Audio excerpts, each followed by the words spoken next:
بسم الله الرحمن الرحیم نحمده ونصلي على رسوله الكريم اما بعد اعوذ بالله من الشیطان الرجیم بسم الله الرحمن الرحیم زموږ د کلاس 9 د فزکس ټاپک دی فریکشن ډېر ضروري ټاپک دی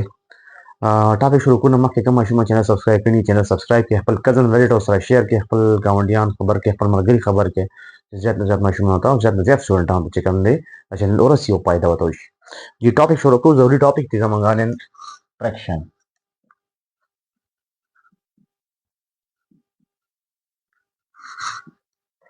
फ्रैक्शन څه شي دی نو फ्रैक्शन کوم نه څه تاسو کې جوړ ډیسپریشن موږ ته ساده لفظونه کې ویل چې फ्रैक्शन څه شي دی फ्रैक्शन فورس ته قوت ته څنګه تاسو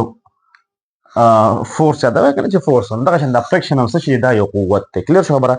خو دا موږ سره کوم قوت دی ته موږ وایو اپوزینګ فورس کلیر دا موږ سره اپوزیشن دی اپوزینګ مطلب کوم وایو اپوزینګ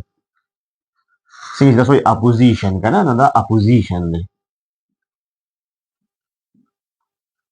او اپوزیشن تاسو کوم میچ کې اپوزیشن کو کوم گیم کې اپوزیشن کار دا وی چې دسه کوي لکه تاسو خبر مو دوه ټیمان دی اپوزیشن اپوزیټ نه دی یو زو غټم بل زو غټم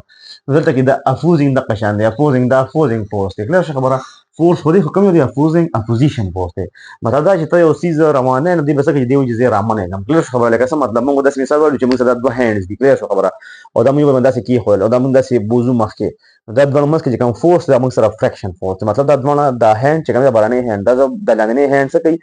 دی و چې زه د څه کوم فورس کوم دی مخکې لاړ نشي کله خبره دا شان کوم د ګاډي د ټایر او د سړک په منځ کې کوم فورس دا فریکشن فورس دی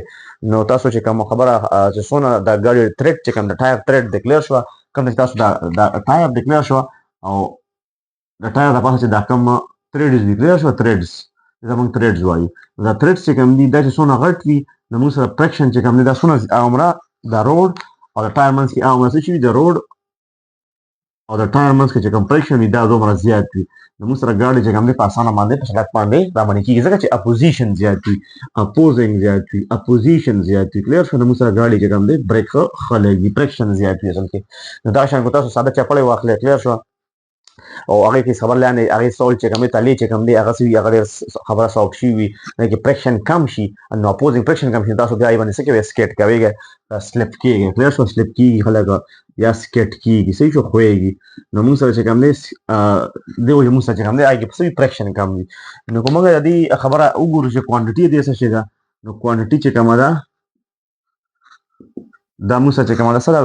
ویکټر کوانټیټي ده ها ډایرکشنل کوانټیټي ده مطلب ډایرکشن پکې شته ها ویکټر کوانټیټي ده دا شان کومه د خبره یونټ وګورو چې موږ څنګه وې چې موږ سره فریکشن چې کوم دی فورس دی نو چې دا پورشن د فورس یونټ موږ سره نیوټن دی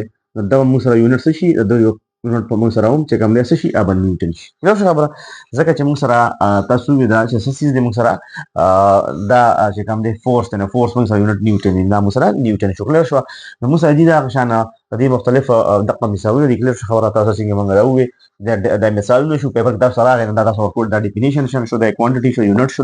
او دا एग्जांपल شو کله خبره نو تاسو په एग्जांपल کې دا ټایر او خبره بلا شي مثالونه دا تاسو دا एग्जांपल څخه کوم څه کول شي هغه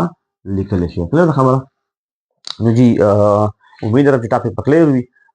څه کوېشن وي تاسو خبره کمنټ کې راپوسټ کول شي چینل په ډسکرپشن کې ایمیل پروت ایمیل کول شي سخت کوئریز کلیئر کوي کنفیوژن کلیئر کوي ځان خیال ساتئ ان شاء الله په نیکسٹ ټاپک کې الله حافظ